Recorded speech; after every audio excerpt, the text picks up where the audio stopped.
गुरु गीता के सूत्र कहता है, समुद्रे च यथा तोयम क्षीरे क्षीरम घृते घृतम भिन्ने कुंभे यथाकाशा तथात्मा परमात्मा।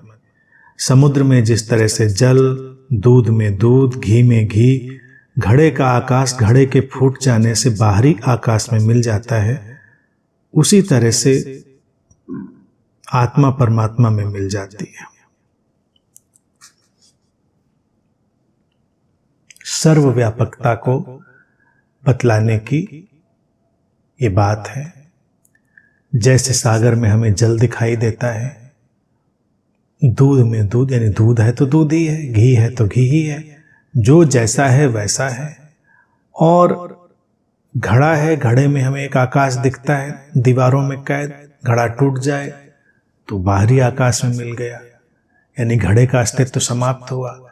ऐसे ही आत्मा परमात्मा में मिल जाती है जिसको कहा, यानी कि जो व्यक्ति इंडिविजुअल जो कॉन्शियसनेस थी वो यूनिवर्सल कॉन्शियसनेस में शामिल हो जाती है। ये सुंदर बात है और ये सर्वव्यापकता का सिद्धांत है। और इस सिद्धांत में ही वो बात आती है कि एक व्यक्ति जब मिटता है तो वो समष्टि में लीन हो जाता है, इसीलिए किसी व्यक्ति का पुनर्जन्म नहीं होता। घड़ा टूटा तो आकाश बाहरी आकाश में लीन हो गया, तो अब जब दूसरा घड़ा बनेगा तो उसमें फिर कोई नया आकाश होगा, यानी कि आकाश तो वही होगा, नया जैसा दिखाई देगा। जिसको व्यक्ति अपना होना समझता है, व्यक्तिगत चेतना, जिसको वो कह रहा है आत्मा, जीवात्मा, इंडिविजुअल कॉन्शियसनेस, वो इंडिविजुअल है नहीं, वो केवल आइडेंटिफिकेशन है, तादाद में है व्यक्ति से। व्यक्तिगत तादाद में टूटेगा, वो समष्टि में मिल जाएगा। परमात्मा, भारत का शब्द है आत्मा और परमात्मा।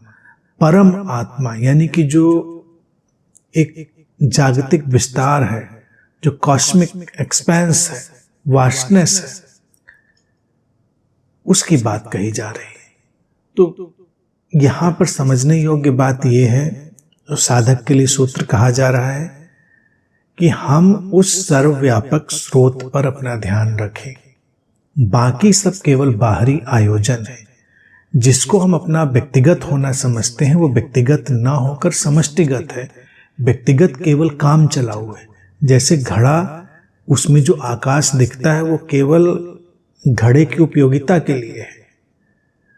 आकाश में हम कुछ ऐसे नहीं भर सकते सीधे सीधे, लेकिन उसी आकाश में जब हम एक दीवार खड़ी करके घड़ा बना लेते हैं तो उसमें कुछ भर सकते हैं, उपयोगिता हो जाती है। ऐसे ही जो स्रोत अपने शुद्ध रूप में है, वो शुद्ध रूप में कुछ भी अभिव्यक्त करने में या व्यवहारिक करने में सक्षम नहीं है।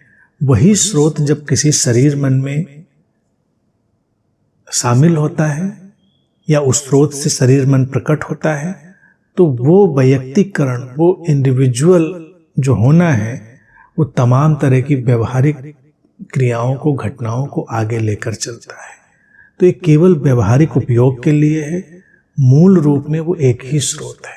जब एक ही स्रोत है तो संघर्ष कोई नहीं, कोई द्वंद्व नहीं, पूरे स्वीकार में रहना है और किसी भी तरह का जो संघर्ष है वो अपने जीवन से विदा कर देता है।